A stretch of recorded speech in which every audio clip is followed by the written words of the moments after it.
어느덧 2부로 넘어왔거든요. 1부에서도 그랬지만 여러분도 기대하십시오. 2부에서는 손수건 준비하시라니까요. 아무튼 2부에서 더 많은 이야기를 나눠보도록 하겠습니다. 2부로 왔습니다. 네. 2부에서는 1부 못지않게 재미난 이야기, 눈물 어린 이야기, 또 앞으로 이런 얘기를 좀 많이 좀 들려주셔야 되는데, 네. 우선 2부로 넘어와서 제가 제일 먼저 질문하고 싶은 것은 아드님이 계시다라고 그랬어요. 네. 아, 지금 23살이요. 군대 갔다 왔어요. 그렇게 큰 아들이 있어요? 네. 그렇구나. 그럼 12살 때 아들을 낳은 거예요? 근데 그렇게 안 보여요. 아유, 감사합니다. 우리 시청자분들도 아니 그렇게 목사님 큰... 시력이 너무 약하신 거 아니세요? 그럼 또 결국은 또 나한테 알았어요. 그럼 제가 시력을 고치도록 하겠습니다. 아무튼 그렇게 큰 아들이 있군요. 그러면 그 아들과 여러 가지 이야기 중에서 아들과 지내는 가운데 한두 가지만 좀 얘기 좀 해주실래요? 아들이 이제 키가 한 181? 잠깐만요. 네. 잠깐만요. 180이 넘는다고요? 네, 181이요. 근데 직접 보지 않아도 못 믿겠고. 그래서 이렇게 보면 네. 오빠 같아요. 근데 우리 아이가 네. 책도 많이 읽고 음악도 너무 많이 듣고 영화도 많이 봐서 뭔가 제가 좀 좋아하는 스타일이에요. 그래서 저는 좀 커피도 이렇게 마시면서 막 음악 얘기하고 그러는 거, 영화 얘기해주고 그러는 거 되게 좋아하는데 네네. 우리 아들이 좀 그런 스타일이에요. 그래가지고 제가 평소에는 오빠라고 하거든요. 그래서 얘가 나갈 때는 제가 오빠 까까 사와 그래요. 그러면은 뭐 사와? 그럼 새우깡 사와. 그래. 그러면 이제 알았어. 그러고 사다 주기도 하고. 네. 뭐 엄마 까불지 마. 그래요. 그래서 이제 저는 우리 아이 제가 예전에는 이제 그 흰지팡이를 들고 다니지 않았지만 지금은 흰지팡이가 있어야 될 상황이에요. 네. 그래서 처음에는 이제 그거 짚을 때는 굉장히 한 몇 년 동안 못 짚었거든요. 근데 지금은 그걸 짚어야 더 편하고 사람들이 더 잘 도와주고. 당연히 그러겠죠. 네, 그리고 저도 위험해서 저도 지킬 수 있고. 네네. 그랬는데 집에서는 그렇게 제가 이렇게 밝게 아이랑 이렇게 생활하다가 어느 날 이제 이렇게 밤에 지팡이를 이렇게 짚고 가고 있었는데 네.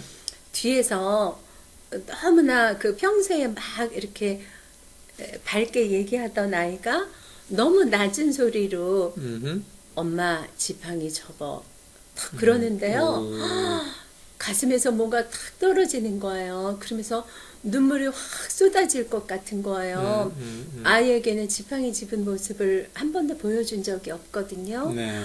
그랬는데 지팡이 짚고 앞에 가는 엄마를 보는 아이가 얼마나 마음이 슬펐을까. 그러게요, 여러 맞아요. 가지 마음이 들었을 것 같아요. 네. 왜 나의 엄마는 건강하지 않을까? 아니면 엄마가 저렇게 지팡이가 있으면서 저렇게 힘들게 다니는구나. 뭐 그런 여러 가지 생각을 했겠죠. 네. 그래서 너무나 낮고 너무나 천천히 엄마 지팡이 접어 그 소리가 너무 슬펐어요. 저는. 그랬구나. 그리고 아이를 아이 모습을 저는 제 눈 안에 많이 담으려고 네네. 아이가 밥 먹을 때도 많이 쳐다보고 어느 순간에는 이 아이의 모습이 제 마음에서 잃어버리면 어떡하나라는 마음으로 아이의 모습을 많이 눈 안에 담고 있어요. 감히 제가 참 이 대목에서 뭐라고 말씀드리기가 참 어려운데 감히 이해합니다. 그리고 그 마음도 조금은 좀 알 것 같아요. 네. 그것이 아마도 다 사랑일 텐데 네. 그 안에 이제 주님의 사랑이 있으니까 네. 그 사랑 가운데 그림으로 또 얼마든지 또 채워줄 수 있으니까 네. 저는 그렇게 좀 부탁을 좀 드리고 싶고요. 그런데 그 아이가 그래요. 네. 제가 엄마 눈 더 안 보이면 어떡하지? 정말 보고 싶은데 막 그러면 그렇게 얘기해요. 엄마는 걱정만 하지 눈이 안 보였을 때를 대비해서 엄마 하나도 하는 것이 없다. 그러면서 시각 장애인들과 좀 더 가깝게 지내고 네. 그리고 많은 곳에 가고 많은 사람들과 만나고 또 그들이 어떻게 시각장애인이 살아가는지 그것을 배우고 그래서 걱정하지 말고 그 일을 위해서 대비해야 된다는 그런 이야기를 해주었을 때 정말 이 아이의 말이 맞구나. 네. 그런 생각을 할 때가 있어요. 그게 좀 말씀을 듣고 보니까 오빠는 오빠네. 네. 네. 제가 말씀을 쭉 듣는 가운데 제가 좀 어려운 얘기 한마디를 꺼내겠습니다. 시청자분들에게도. 우리나라의 맹인의 숫자 또 장애인의 숫자가 여러분들 아마 잘 모르실 겁니다. 상상을 뛰어넘을 만큼 많은 분들이 있습니다. 근데 지금은 길거리에 맹인분들이 많이 보이지 않지만 아무튼 그렇게 많은 숫자가 어려움을 겪고 있다는 것을 저는 알고 있거든요. 근데 그분 중에 한 분이 우리 예솔이 찬양 사역자분의 이야기를 듣고 있지만 여러분들 혹시 저희 코너 중에는 장애인을 위한 코너를 준비하고 있습니다. 아마 그 장애인을 위한 코너에도 아마 우리 예솔이 사역자님이 상당히 많은 이야기를 와서 할 거거든요. 여러분들 좀 기대해 주시고요. 그러면 제가 그 아들과의 관계에서 질문을 했는데 뭐 여러 가지 그런 얘기를 했지만 그 아드님의 마음을 제가 감히 좀 이해를 하고요. 네. 그럼 이제 아드님의 이야기는 또 다음에 또 나누도록 하고 그러면 지금까지 살아오는 가운데 좋은 것보다는 좀 어려운 것이 좀 더 많지 않았나 그런 생각을 하거든요. 네. 가장 힘들었고 어렵고 지금도 가슴에 좀 남아있다라면 어떤 일들이 있을까요? 제가 작년 6월 27일 날 네. 한 10초 정도 쓰러졌었어요. 어디서? 외부에서 쓰러졌는데 그때 이제 옆에 다른 아는 분들이 계셨거든요. 네. 그랬는데 저는 기억이 안 나요. 그런데 10초 정도 쓰러졌다 하더라고요. 그래서 네. 이제 고대 구로병원에 가서 검사를 하니까 네. 뇌경색이 왔다가 지나갔다고 하더라고요. 네. 네. 그래서 그런 이야기들을 들으면서 그리고 저의 은사 선생님이 목사님이신데 네. 며칠 전에 통화를 했어요. 네. 이제 선생님 어떻게 지내시나 해서 목사님 어떻게 지내세요? 그러니까 사모님께서 뇌경색이 오셔서 이제 말씀도 조금 어두우시고 어두나고. 네. 그런 이야기들을 들으면서 너무 슬펐어요. 네.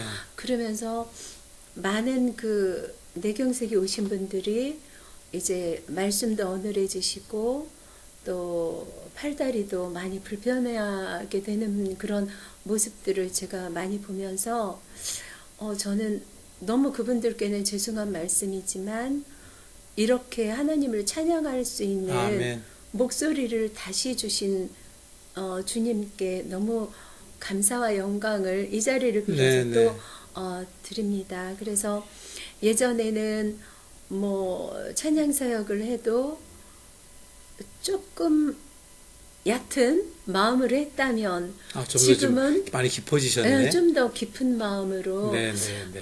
이렇게 다시 살게 해주신 것 눈이 안 보이는 것보다 뇌경색이 와서 아팠다면 이제는 찬양 사역도 할 수 없는 그렇죠. 삶이 되는 거잖아요. 그래서 다시 주신 생명에 감사드리고 목소리를 다시 허락해 주신 것 감사드리면서 앞으로는 정말 소외되고 아픔이 있는 이들에게 또 주님을 모르는 이들에게 주님의 찬양을 통해서 많은 곳에 가서 정말 진정한 주님의 도구의 삶을 살고 싶다는 그런 각오와 결단과 그런 감사의 마음을 주님께 다시 이 자리를 통해서 올려드립니다. 네, 네, 그래요.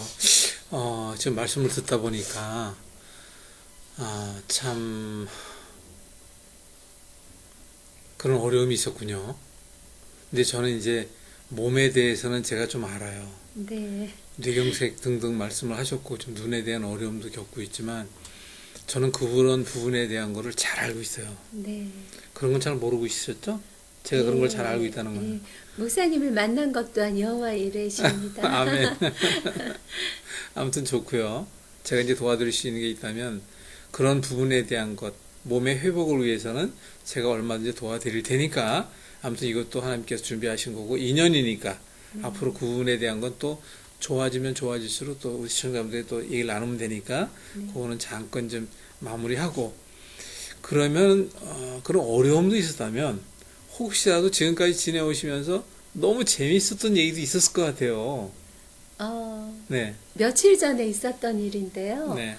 제가 이제 목이 뒷목이 좀 딱딱해요. 그래서 한의원에 가서 이제 침을 좀 맞았어요. 네. 그런데 그때 이제 저희 집에서 조금 가까운 한의원이긴 했는데 네. 밤에 혼자 다니기는 조금 어려움이 있어요. 깜깜하니까. 네. 네. 그래서 이거 며칠 전에 있었던 일인데 네. 네. 그래서 그 한의원 원장님이 그 저희 집이랑 가까우시다고 제가 이제 마지막 환자였던 거예요. 그래서 그럼 제가 집에 모셔다 드리고 저희 집 갈게요. 네. 그 집 가까워요. 그러시더라고요. 네, 네. 그래가지고 한의원 선생님 그 원장님 팔짱을 끼고 막 얘기하면서 이제 집 앞에 선생님이 네, 데려다 주신 거예요. 근데 그걸 우리 아들이 봤어요. 그래가지고 집에 와서 엄마는 무슨 남자 팔짱을 또 끼고 그렇게 다니는 거야. 그래가지고 막 웃으면서요. 그래서 네. 내가 아는 척 하려다가 너무 다정하게 얘기하면서 오길래 모른 척 했다고. 그래가지고 한의원 원장님이야. 그러니까 막 아들이 웃더라고요. 그래서 그런 그러셨구나. 일도 있고 이제 시력이 약하니까 요즘에는 그 도와주시는 분들도 참 많아요. 그렇죠. 그래서 곳곳마다 또 집회 갈 때는 하나님 이 교회가 이제 저는 처음 가는 교회가 네. 많잖아요. 그래서 하나님 여기 이 교회가 어디 있어요? 막 그러면 주님께서 천사를 보내주셔서 교회 안 다니시는 분들도 그 교회까지 안내해드리는 분들도 많고 네.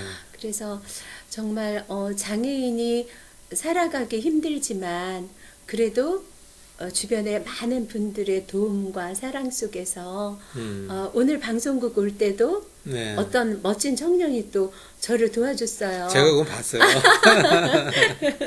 주로 저는 멋진 청년들이 도와줘요. 키도 네. 크고. 그래서 그런 분들의 도움과 사랑으로 이렇게 저희 장애를 갖고 있는 분들이 힘있게 열심히 살아갈 수 그러게요. 있다는 거. 네. 그래서 장애를 갖고 있지 않은 분들이 또 장애인을 도와주실 때는 정말 주저하지 마시고 이렇게 도와주시면 저희들은 사랑으로 그 도움을 기다리고 있어요. 그러게요. 그래서 많이 도와주세요. 알겠습니다. 저도 열심히 돕겠습니다. 감사합니다. 그러면은요, 지금 얘기를 쭉 듣다 보니까 너무나도 할 얘기는 많고, 근데 이제 무엇보다도 앞으로 또 일을 또 많이 하셔야 되잖아요. 네. 그런 일을 많이 하기 위해서는 찬양이라고 하는 주제가 있으니까 목소리 관리 잘 하셔야 되고, 네. 목소리가 잘 나오기 위해서는 건강이 돼야 돼요? 안 돼야 돼요? 건강이 돼야 됩니다. 건강이 되기 위해서는 건강이 될 만한 일을 해야 돼요? 말아야 돼요? 해야 됩니다. 근데 아까 보니까 그는 커피를 안 먹으면 안 될 것 같이 네, 그러는데, 믹스 커피 저는 좋아합니다. 제가 제일 못 먹게 하는 것 가운데 하나는 그건데, 믹스 커피를 한 잔 마셔야 네. 그날의 삶이 피곤하지 않고 너무 좋아요. 그것까지 제가 막을 수는 없고, 아무튼 무슨 말인지 그건 알았고요. 그 서서히 또 이 얘기 나가도록 하고, 지금 많은 교회에 나가서 이제 찬양 사역을 했잖아요. 네. 그 중에 기억에 남는 몇 가지만 좀 한번 얘기해 주실래요? 찬양 하러 나갔을 때? 아주 예전의 일인데요. 네. 아주 오래됐어요. 한 몇십 년 됐죠. 그때 제가 찬양 사역을 시작할 때 유치장 전도부터 시작을 했어요. 그래서 권사님들이랑 전도사님들이 이제 같이 가셔서 네. 저는 찬양을 드리고 그 권사님들은 1대1 맨투맨으로 기도해 주시고 전도사님은 말씀을 전하시는 그런 프로그램이었는데요. 뭐 남대문 경찰서, 성동 경찰서, 중암 경찰서 네. 많은 곳을 다니면서 이제 일주일에 한 번씩 네. 그 찬양 전도를 했어요. 그때 아. 남대문 경찰서를 갔는데 네. 이렇게 동그랗게 생긴 그런 경찰서였어요. 네. 유치장이었죠. 네. 근데 그때 그 잡지 그 종이 한 장 그거가 있었나 봐요, 그분한테. 네. 그거를 이렇게 잡지책 한 장으로 장미꽃을 만들어서 저에게 주셨어요. 근데 그때 그 꽃을 받을 때 정말 그 어떤 예쁜 꽃보다 더 감동적이었고 정말 벅차오르는 그 감사와 감동이 있었어요. 아, 그렇겠네요. 예, 그래서 그런 그 찬양사역 할 때 그런 말씀 그런 그 사연들이 그랬군요. 있었고 네. 그리고 어디는 아주 그 시골의 몇몇 촌촌이었어요. 네. 네. 근데 거기에 아주 작은 교회였는데 그 방석도 없으셨어요. 그래서 아주 차가운 바닥에서 성도님들이 네. 이제 저는 간증 집회를 드리러 갔었고, 네.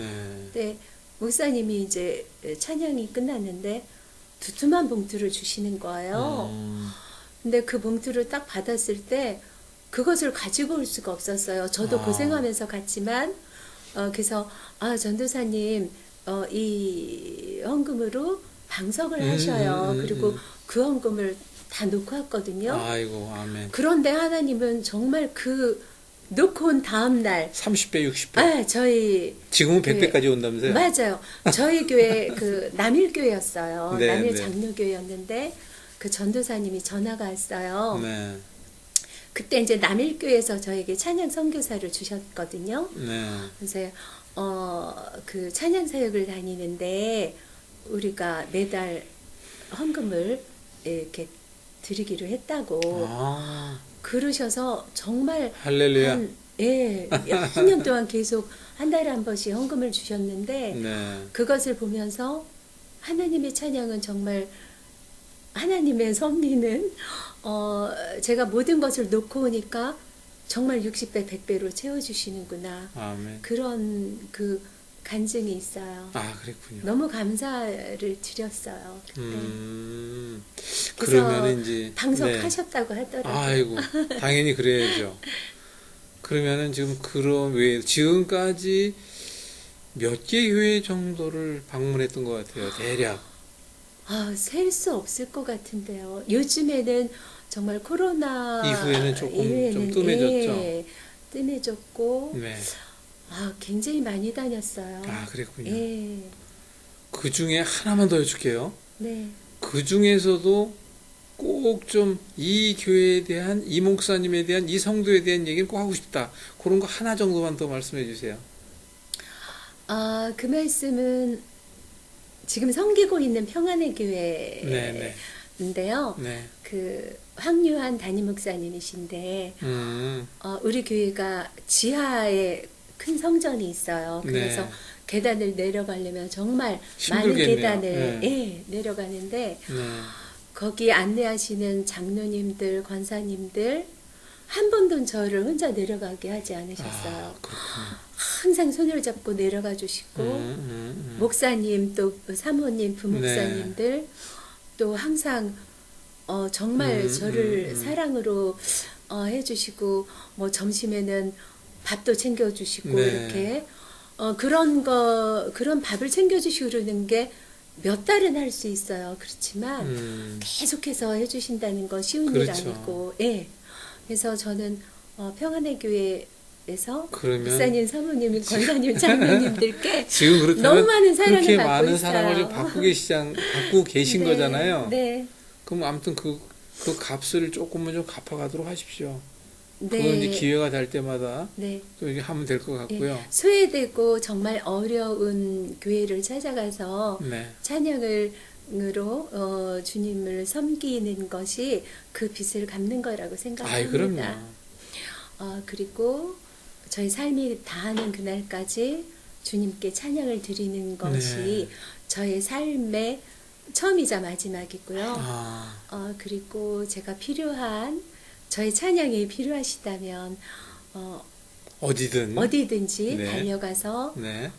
어려운 목사님들은 부담을 갖지 마시고 네. 정말 저에게 다시 생명을 주시고 목소리를 다시 주셨으니까 그것을 또 주님께 드려야 되는 사명이 저에게 있잖아요. 아멘. 그러니까 어려우신 교회에 서슴지 마시고 불러주시면 제가 감사한 마음으로 달려가겠습니다. 알겠습니다. 저를 초청하시면 네. 저는 이제 그런 프로그램으로 해요. 가스펠과 국악찬양 그리고 성경시조 그렇죠. 네네. 또 신앙송 동화구연 그래서 맞아. 여러 가지 프로그램으로 할 수 있으니까 후회가 없으실 것 같으세요. 절대 여러분들 절대 후회 없을 것입니다. 지금 말씀을 듣다 보니까 우리 지금 전국에서 많은 목사님들 또는 성도님들이 우리 교회는 꼭 한번 초청을 해야 되겠다. 그런 불같은 성화에 그 요청이 아마 있을 것 같아요. 아멘. 그러면 아무튼 가셔서 꼭 봉사하시고 네. 주님의 사랑 전하시면서 또 본인에게 또 그 큰 기쁨으로 삶에 또 이렇게 그 영향을 받아야 되니까 네. 양분을 좀 받으시면서 예. 가실 수 있을 것 같고요. 네. 저희 이제 글로벌 기독 방송과도 앞으로 해야 될 일이 여러 가지가 있거든요. 네. 그런 일들을 통해서 우리가 좀 더 시청자들을 또 많이 만나봐야 네. 되고 그렇게 된 그 약속을 하면서 네. 다음에 또 만날 것을 네. 약속드리는 마지막 인사를 우리 저 네. 시청자분들 카메라 렌즈를 보고 인사 나누도록 예. 하겠습니다. 감사합니다. 감사합니다. 건강하세요.